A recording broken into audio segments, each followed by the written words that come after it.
السلام عليكم ورحمة الله وبركاته ودنا የተከበራችሁ የረመዳን ምሽቶች በኢቢኤስ ተመልካቾቻችን ዛሬ ከአንድ እንግዳ ጋር ቆይታ እናደርጋለን። እንግዳችን አንዋር አባዲ ይባላል። አንዋር 5 ዓለም አቀፍ ንግድ ፕሮሞተር ዋና ስራ አስኪያጅ ነው።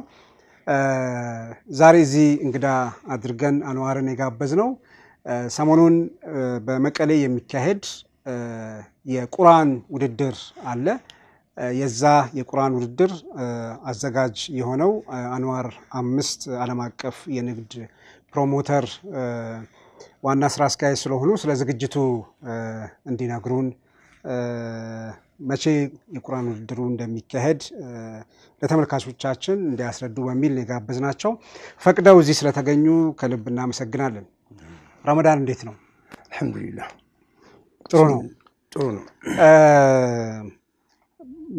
እኔ በግሌ በጣም ነው ደስ ያለኝ መቀሌ ዘንድሮ ከዛ ሁሉ መከራና ፈተና የመቀሌ ህዝብ ወጥቶ ለቁርአን ውድድር እየተዘጋጀ መሆኑን ስንሰማ በጣም ነው ደስ ያለን።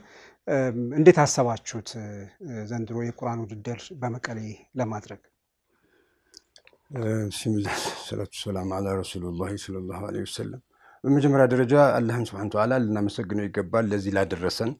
ምክንያቱም የተለያዩ አይነት ላይፎች አልፈህ እዚህ ስትደርስ እዚህ ያለነው ወቅት ሰዎች ለአላህ የበለጠ ምስጋና የምናደርስበት ነው። አሁን ደግሞ ወቅቱ የታላቁ የረመዳን የረህመት ወርም ስለሆነ በዚህኛው ውስጥ ደግሞ ትልቁ የወረደበትን የቁርአን ወር ስለሆነ ይህንን ማዘጋጀት አላህ እንድናዘጋጅ ስለመረጠን የበለጠ አላህን ምስጋና ልናደርስለት ይገባል ማለት ነውና ይህንን የታሰበው ቀደም ብሎ የታሰበ ነበረ ዝግጅቱ ለማዘጋጀት ግን እንደ ሁኔታ ሆነና ከኮቪድ በፊት ነበረ እንደ ካምፓኒ እንደ አዘጋጅ ያሰብነው ግን ከጦርነቱ በፊት ከኮቪድ በፊት ነበረ። ኦልሞስት ዝግጅቱ ያዘጋጀን ኮቪድ መጣ። ከዛ በኋላ ጦርነት መጣ። ኦልሞስት ብዙ 3-4 አመታት ጋፕ ሆኖ ማለት ነው። አሁን ደግሞ አላህ ሳንሞት ወደ እዚህ ድረስ ደረጃ ደረሰን። ስራው ደግሞ አሁን ጀመር ነው ማለት ነውና በመጀመሪያችን ደስተኞች ነን። ምክንያቱም በእኛ ጋር እኩል የነበሩ ሰዎች በህይወት የሉም፣ ያለፉ ሰዎችም አሉ። እዚህ የቀረነው ሰዎች ይህን ለዛም ትልቁ ቻንስ ነው ይህንን ማዘጋጀት መቻልና ይህንን ታላቁ ረመዳን የ1445ኛ ሂጅራ ምክንያት በማድረግ በትግራይ ክልል በመቀሌ ከተማ ላይ ይህንን ማዘጋጀት ማቻላችን ትልቅ ነገር ነው።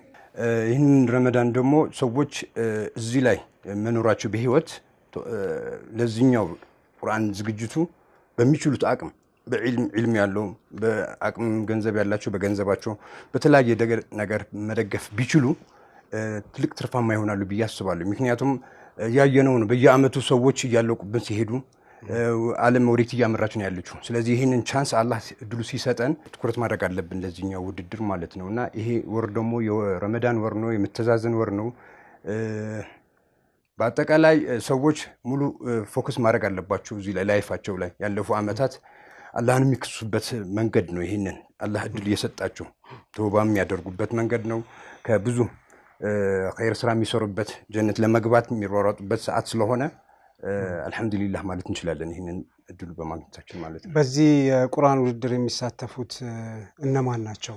እዛው በመቀሌ አካባቢ ያሉ መድረሳ ላይ ያሉ የቁርአን ተማሪዎች ናቸው ወይስ ከመቀሌም ውጭ ያሉ ከተሞችን ያጠቃልላል? እንዴት ነው ያሰባችሁት? እኛ በትግራይ ደረጃ ነው ያሰብነው። በትግራይ ደረጃ ደግሞ አሁን ካለው ጊዜና ከነ ታይም አንፃር በመቀሌ ብቻ ነው ያደረግነው። መቀሌ ያሉት የተለያዩ መድረሳዎች አሉ፣ የተለያዩ መስጊዶች አሉ። እነሱ የተቻለ የተውጣጡ ወጣቶች ከ7 ዓመት በላይ ለሆኑት መሳተፍ የሚችሉበት መንገድ ነው። እኛ የተለያዩ የማስታወቂያ መንገዶች የተለያዩ ደብዳቤዎች ጽፈናል ለተለያዩ አካላት። አሁን በእስልምና በሸሪዓ ሐፍሻዊ ምክር ቤት ቢሮ ላይ እዛ እየተመዘገበ ይገኛል። አሁን ወደ ውድድሩ ምልመላ ውስጥ ልንገባ ነው ማለት ነው። ይሄ ግን ቁርአን መቀሌ ላይ ይዘጋጅ እንጂ አገራቸው ወክሎ ሌላ ዓለማት ላይ የሚሳተፉበት መንገድም ነው። ከየትም ዓለም መጥቶ ከኢትዮጵያም በለው ከኢትዮጵያም ውጭም በለው በማንኛውም ዓለም ላይ ያለው መጥቶ መሳተፍ ይችላል። አሁን እኛ አቅሙ ስለሌለን በራሳቸው ወጪ ሰዎች መወዳደር እንችላለን ብሎ የሚያስቡት ሰዎች መቀሌ ሄዶ መወዳደር ይችላል። ምክንያቱም ቁርአኑ አንድ ነው። ከመቀሌ ውጭ ያሉ ሌሎች ሰዎች መሳተፍ ቢፈልጉ ለትግራይ ነዋሪዎች ብቻ ሳይሆን ለሌሎችም አካባቢዎች ክፍት ነው እያልከኝ ነው? ክፍት ነው። ምክንያቱም ቁርአን ስታስበው የትም ዓለም ላይ አንድ ነው ቁርአኑ። የተለያየ አይነት ሀገሮች ላይ ያሉ ዜጎች ቢሆኑ አሁን ከአቅም አንጻር